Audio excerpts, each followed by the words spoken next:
on Colonial Sports Center. Fans are back at the Joe as football hosts Howard. RMU Volleyball is back in action for the heat of her Rising League play. And here from 3M Men's Basketball's Rising Stars. Here on CSC. Hello everyone and welcome back inside the RMU-TV Studios for yet another episode of Colonial Sports Center. I'm Tyler Gallo alongside Kevin Plauch. Kevin, first off, welcome to the show. And second, we've got a great show for everybody tonight. Thanks, Tyler. So, like Tyler mentioned, we've got everything from the fans returning to Joe Walton Stadium, as well as an interview with some up-and-coming RMU basketball stars. That's right, and tonight's show is filmed in front of a live studio audience of more than 3. Well, first we're going to take a look tonight at the homecoming, or not homecoming really, but the first time they were at home in 671 days. That's RMU football. Now, could this team, they were knocked down by Central Michigan a couple weeks ago, but could they get back up again like Chumbawamba, or were they going to be stampeded by the Bisons? Let's see what happened in this game. Take it right away here. Joe Walton Stadium, team's hyped up and ready to go for their first game at Joe Walton Stadium in 671 days. Early off the bat, George Martin offers up a nice touchdown like it was Game of Thrones, and he goes in there and gets it, presses the easy button, 7-0, reads the defense. Really, really easy touchdown. Look at that. Blown coverage, gets right in there. 7-0, RMU. Now, Quentin Williams says, wait a minute, I can do it myself as well. He rolls out to his left. He finds Tayshawn Porter for the end zone for the touchdown, and the game is tied at 7. Nice little catch there for Porter. And then RMU, not to be outdone, George Martin rolls back, fires. Here's DeAndre Hicks, battling with the defender. He mosses him and gets it into the touchdown. His first of 2 on the day, and this would be a huge theme going forward. DeAndre Hicks is in. Now Quentin Williams once again. He says, George Martin, anything you can do, I can do better. He rolls around, gets in there for the TD, and it's 14-13. They miss the extra point ensuing on the play. So down by 1, they later add a field goal. And here's DeAndre Hicks on the end around, goes in for the touchdown. He's in there for a second. I don't know who he was pointing at. I hope it was me. I was in the end zone. He gets in there, and that score would hold. Of course, George Martin, he's going to add a little bit of a 2-point conversion on the play here as he gets in. Wide open one more time. 22-16, up by 6. RMU living on easy street. They get out with the win here. That's all it would be. 22-16 final score. As you can see the stats there. RMU victory formation. They win for the first time in 2 years. So this game was pretty interesting. There's a lot of stats to break down. We'll take a look at the dichotomy of both teams here tonight. And one player I want to look at, Quentin Williams, the quarterback for Howard. Now, in their 4 games this season, he's thrown for over 900 yards combined and 5 touchdowns, and the team is 0-4. That just shows that he's not really getting a lot of help out there. We saw him have to run in on his own. I mean, what did you see from this game, Kevin? So, like you said, the Bison are 0-4. The Colonials were able to outrush the Bison 180-96, but the Colonial defense wasn't the best, giving up 254 passing yards. For a team that was 0-3 coming into the day, I think we should have beat them by a little bit more. But a win is a win, and the Colonials moved to 1-1 on the season. Like you said, a win is a win. No matter how they come, they should go in, and then it'll be a nice little reward heading into North Carolina A&T. So Robert Bradley was able to catch up with head coach Bernard Clark and talk about RMU's win over Howard on Saturday. Bernard Clark spoke about his team's effort in winning for the late Joe Walton. I think they played hard. The guys really laid it down today to do it. It was demoralizing Joe Walton. Appreciate his legacy, what he started here, and Robert Morris University, something outstanding. Wide receiver DeAndre Hicks factored into the Colonials' performance and had this to say about the team's victory. It was just exciting to get back. First two weeks was kind of a struggle, just with COVID and its adversity, you know what I'm saying? It was exciting to have the whole team back and just be able to compete. DeAndre Hicks had 2 touchdowns on the day, and Coach Clark praised his performance. Well, he's done an outstanding job. He did an outstanding job in the spring. He didn't win any games. We knew he would be a special player for us, and we brought him in, and he's turned out to be a very special player. Not only was it a big day for their home opener, but it was the first time in 671 days that fans have attended a game. Clark commented on the impact of the fans' return. Well, the crazy thing about it, we haven't played at home in 2 years. We haven't won a game since 2019, so it was very exciting to hear the fans behind us and having a great time, and everybody coming along with us. So we're always good to have those guys. Following today's big win, RMU turns its attention to North Carolina A&T. Clark wants his team to enjoy the win, but to prepare for next week's game. I think we do what we always do, celebrate 24 hours, happy about the victory. If we lose, we're pissed off for 24 hours. So it's one of those situations where we understand we're happy about it, but we got to get back to work and be ready for the next. While the win itself was good, emotions were riding high throughout this entire game as the team honored the late Joe Walton, who passed away recently, who was the architect of RMU football. Former RMU president Edward Nicholson, who this center is named after, spoke on the importance of Joe Walton to this program. And I want to tell you the story of how he came to Robert Morris University. I'm honored to be here today to memorialize Joe. I'm very indebted to him as president or past president of Robert Morris. Just as Robert Morris University, I think, is indebted as well for his contribution to the success of this university. As Chris mentioned, I hired Joe Walton to be the first head coach for our newly launched football program at Robert Morris. Not because I knew very much about coaching football, but because of what I learned about his character from people I inquired about and from the interview we had. The day after the announcement that we were going to start a football program appeared in local news, my secretary got a call from someone named Joe Walton, who wanted an appointment with me, saying he wanted to be our head coach. He was insistent, saying he had talked to some of our trustees, and they told him to talk to me. I told my secretary, okay, if that's what the trustees said, I'll see him. She made an appointment, but I still didn't know who Joe Walton was. So I called my wife. She knows a lot more about football than I do, still does. And I said, do you know who Joe Walton is? Well, she gave me a long rundown about his career. And then I thought, why would he be willing to take this startup challenge after such an illustrious career in the NFL? Even though I knew he was sort of retired from football and he was from this area. Well, the next day, Coach Walton came to my office. He declared that he was enthusiastic about coming to Robert Morris University and starting this football program. I said, Joe, why do you want to be a coach at this level? He said, I'm a teacher, and I want to be a mentor to these students. I said, okay, do you know what the salary we budgeted for the coach's position? He said, it doesn't matter. That impressed me, to tell you the truth. Do you have any idea about the budget we forecast for 50 players here, Joe? Yeah, I'll make it work. That impressed me even more. I said, you know, we run a very austere budget at Robert Morris College. We only budgeted 1.5 pair of socks per player. Okay? Okay, I'll make it work, he said. I continued.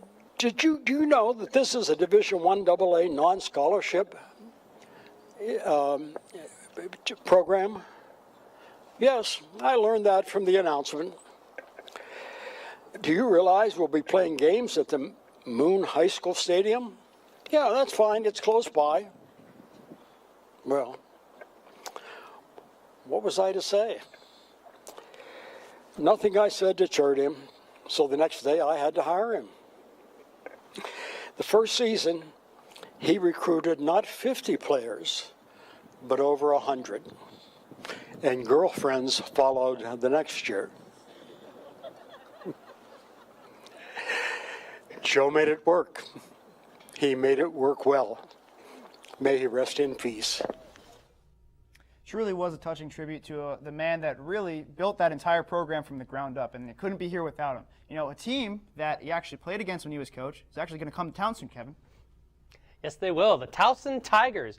RMU football announced on Tuesday that they will be starting a home-and-home series with Towson Tigers starting in 2025. This will be the first time that RMU will have played Towson since 1997. The first game will be at Johnny Unitas Stadium in Towson in 2025, and the Towson Tigers will come to town against the RMU Colonials at Joe Walton Stadium in 2026 after I have graduated, so I won't even be able to see it. Well, I'll be long gone by then, Kevin, but it's truly definitely a big matchup for this team coming up as well. When we come back, Ethan Morris sits down with 3 of men's basketball's returning players. You won't want to miss it here on Colonial Sports Center.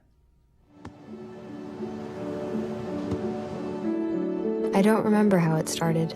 Go to that. Our back and forth. It always came back. Dad! You probably don't remember what you told me, That was perfect. but I heard every word.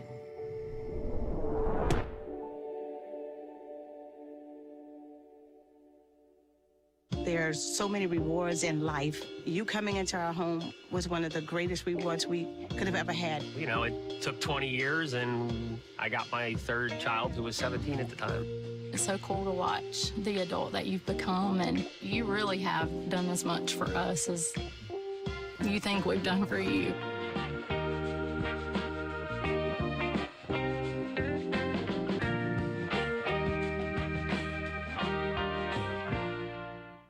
Most of my family, they never graduated high school or even let alone go to college, so I'm trying to break that barrier. Every day after work, went straight to school, studied hard, and it paid off. I could not have done it alone. I see the future is really bright for me. The high school diploma is just added to the confidence, and now I feel unstoppable. Find free adult education classes near you at finishyourdiploma.org. Welcome back to Colonial Sports Center. So Nate Breisinger was able to capture the fan atmosphere for the first home game at Joe Walton Stadium since 2019. Let's go, Bobby Moe! Excitement was in the air this past Saturday in the parking lots, in the stands, and on the field as Robert Morris football made its return to Joe Walton Stadium for the first time since 2019. It's been 2 years since we've got home game. Pretty electric atmosphere right now, which is something we've really wanted to get back to. And unfortunate what the past 18 months have held, but it's exciting to be back. And had to keep reminding myself that we have students here who've never been to an athletic event, and I think it's going to be a real exciting day for us. With the return to the Joe, students, parents, and fans alike returned to the parking lots before the game to tailgate and celebrate a home football game once again. It's been tremendous. It's been 2 years since we've been here. The menu was a little rough, but we'll work on it. As fans prepared in the parking lots, others made their way towards the stadium, scanning their tickets and picking up their cowbells as the energy carried into the stands. And what a better way to top off the first home game in years? A 22-16 win over the Howard Bison.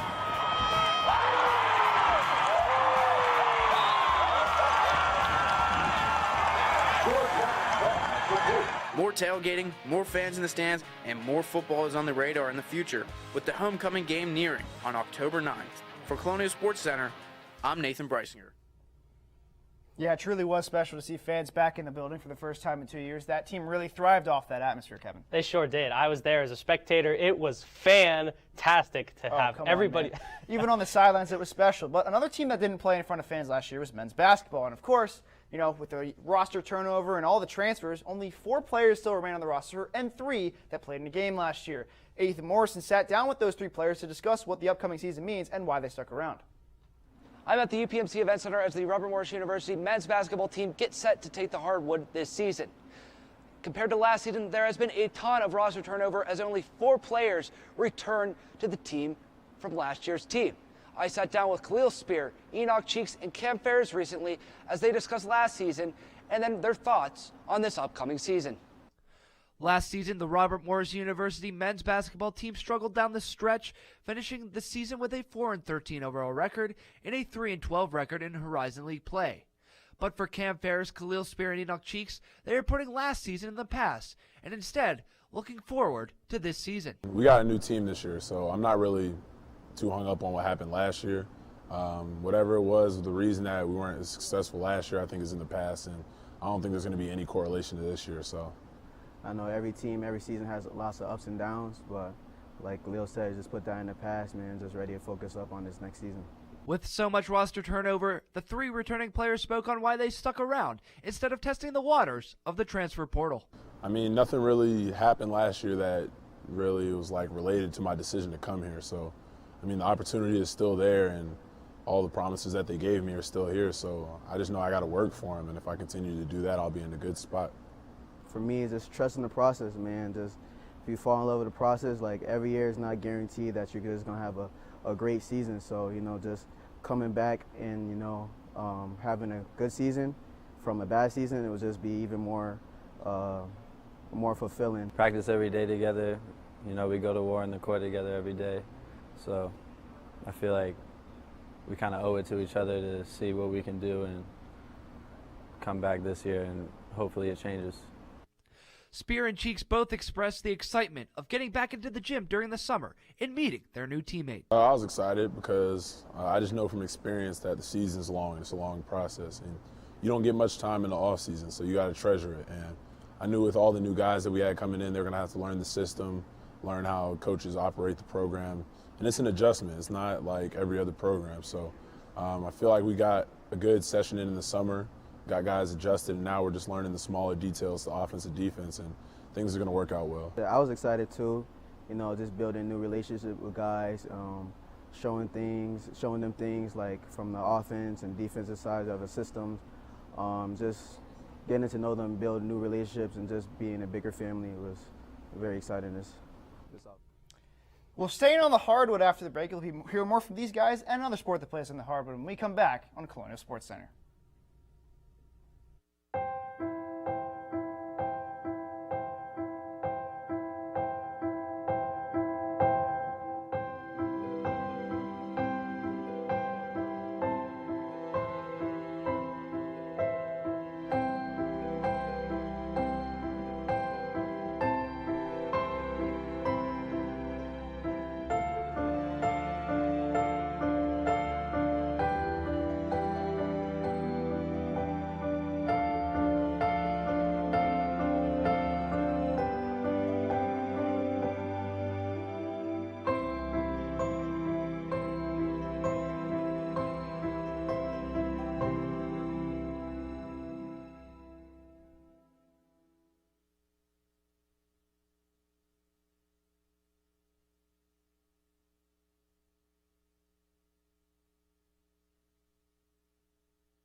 When you adopt a shelter pet, you discover their unique mix of all kinds of traits. Where'd Wiley go? Where's Wiley? Ah, there she is. Pa, do you remember being an ancient wolf? Do you ever feel the call of the wild? You're a renegade cop, and I'm a con woman with nothing to prove. But together, we could really solve this murder. They're a little bit of a lot of things, but all of them are pure love. We're back in business here on Colonial Sports Center, and another team that's going to be back in business soon is men's basketball. Let's send it back to the UPMC Event Center. With the preseason polls slowly coming out, the group talked about the constant thought of proving people wrong. The challenge of being like the last rated team in the conference. I mean, that's just something that you always like. When you're the underdog and then you can prove people wrong, there's no better feeling than that. And I mean, people think we're the underdog based on our last year's performance, but I mean, we have a totally different team, so I don't know if it's that fair to rate us in that spot. We're all being overlooked right now. I mean, being ranked 12th in the conference means that they don't think that we have much talent or that we don't have the ability to win. So, I mean, whenever we're winning as a team, I feel like we're all going to be flying under the radar, you know. When we're winning as a team, we're going to all be getting the notoriety, sharing the notoriety, and it'll feel good. You know, making a difference from last year, and you know, teams really have no idea what we brought in and how well we've gelled over this time period we've had, so it's going to be a lot of fun to surprise teams. With all the new faces on the team, I asked Spear and Ferris about one of the ways how they have built chemistry with their new teammates. Just this past weekend, we went out to Oak Hill, West Virginia, and we went to this place called Ace Adventure Resort, and we spent the night out there. We were out there Saturday all day, spent the night Saturday in tents with each other, and then we were there Sunday, and we did some fun things, zip line and rafting, stuff like that, just team bonding stuff. And then on top of that, just around campus, we hang out a lot, just on our own time. Yeah, I think the Ace Adventure Resort was definitely a good experience for us. I think some of us got uncomfortable and we're trying something new, and we were all doing it together, so it kind of made it more fun and easier to handle. Spear and Cheeks then gave me some insight from their trip this past weekend. Me and Cam were in the same tent with a few other our teammates, and I don't know how many of them heard it, but like I woke up at like 3 in the morning and I heard like a raccoon or something like scratching on our tent trying to get in. And I had to use the bathroom when I woke up, but as soon as I heard that, I knew I wasn't going out of the tent until the sun came up. So I just went back to sleep and tried to hold it the whole night. But yeah, I don't know. It was just interesting because even though we were in the woods, I thought because we were at a resort, you know, it would have like some lighting down the trails and stuff. But like when it got dark out there, it was literally pitch black everywhere. Me and the fellow teammates didn't want to sleep in the tent. We was kind of boycotting the tent a little bit, and Coach Toole wasn't having it, you know. We were supposed to all sleep in the tent, you know, try to have more bonding experience, and we just end up staying at the fire pit for close to midnight, trying to boycott the tent, and hopefully Toole will let us like sleep in the cars or something, but he wasn't budging. Now, all three guys said that they are very eager to start the season, with their first game being on November 10th against UCF. For Colonial Sports Center, I'm Ethan Morris. Thanks, Ethan. Want to know the current state of the men's basketball team and all the other teams on campus? Make sure you head to colonialsportsnetwork.com or at RMU_CSN on Twitter for all the latest in RMU athletics news. We're going to get you closer to the Colonials than ever before.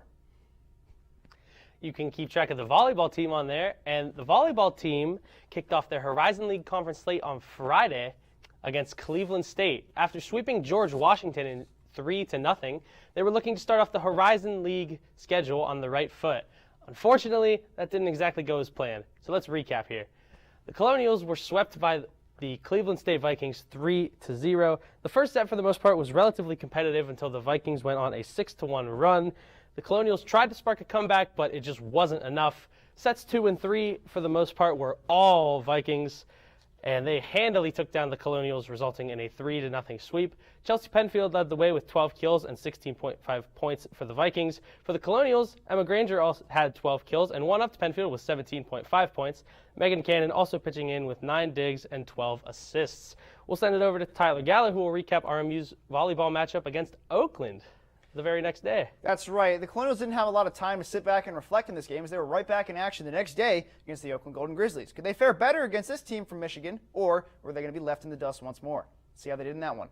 And once again, 3-0 sweep. They just really fell flat all weekend long against these programs. They put up a good fight in that last set, but really couldn't do it out. Also in this game, Lindsay Whiteman, who recently broke the school record at Oakland with 1,842 career digs, added another 17. Of course, Jamie Wall, I mean, it wasn't a stat sheet day for the Oakland, but they still pulled out the win.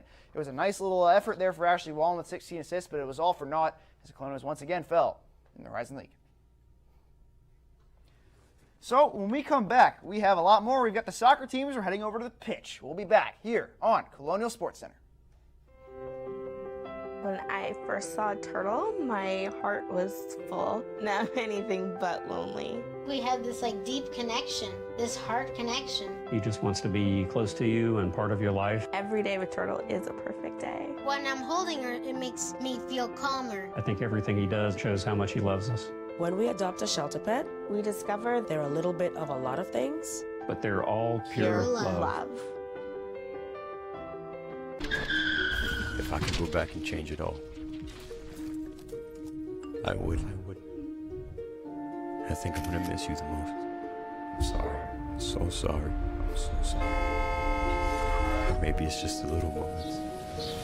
If I could go back and change it all, if I could go back, I would. But I can't.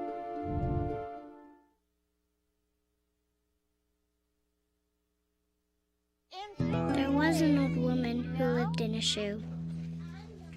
She had so many children, she didn't know what to do.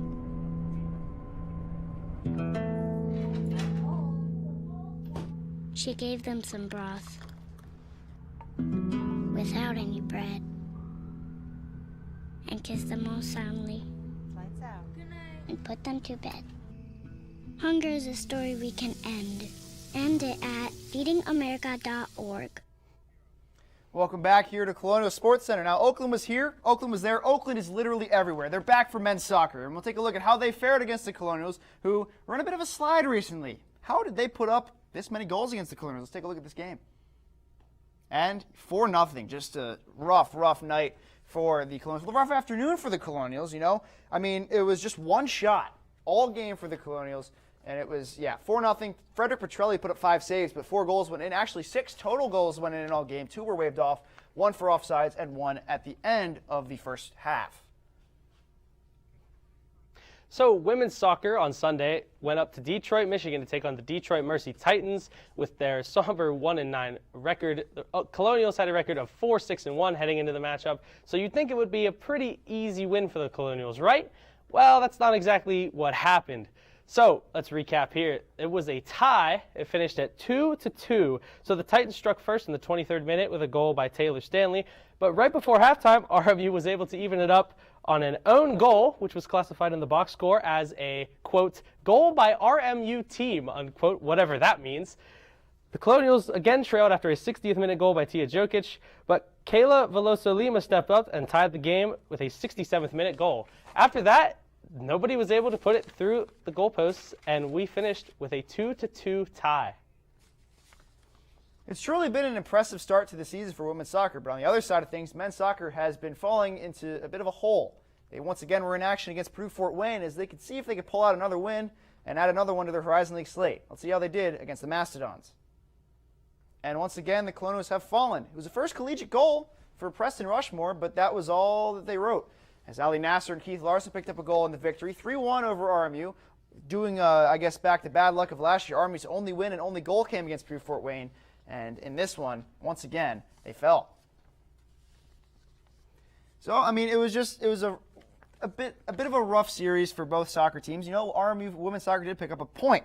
And, you know, when we come back, we have a couple other things. We also got a live studio audience, as you can see there, doing the wave, which stinks. We'll be back here on Colonial Sports Center. Bring it.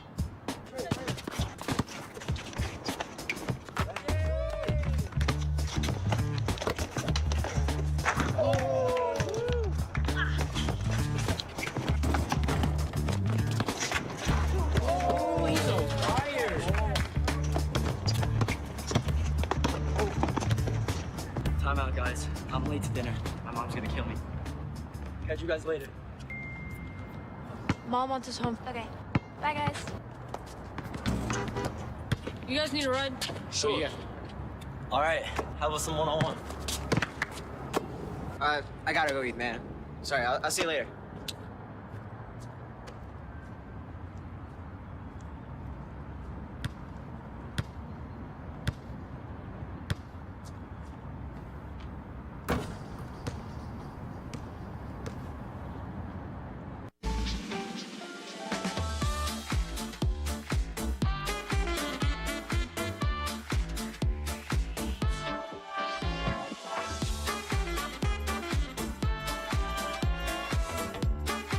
Before we celebrate the freedom most Americans have, we must fight for the freedom all Americans deserve.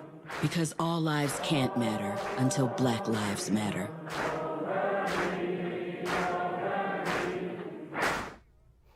Welcome back to Colonial Sports Center. So with all this RMU sports action going on, Tyler, I have to ask you, what's your upcoming game to watch? Well, you know, after seeing all the action of the last week, I'm going to have to stick with the hot hand, and that's football, as they head to Greensboro, North Carolina to take on the North Carolina A&T Aggies.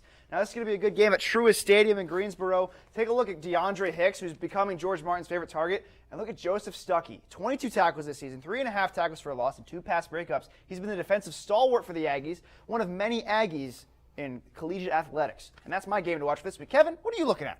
Well, if you can't make it out to North Carolina to watch RMU football, RMU volleyball has you covered as they will stay local at the UPMC Events Center this Saturday at 4 o'clock against the IUP-UI Jaguars.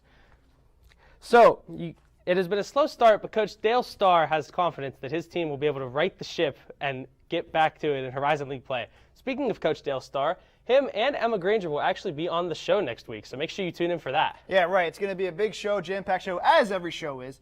So make sure you're on that one. So, Kevin, just quickly, I want to know what your thoughts were on that the overall performance of RMU football last week. So, RMU football, it was just, being in the stands, it was so great to watch the team just get a win. You know, more than anything, just, hey, 1-0 when I'm there, just saying.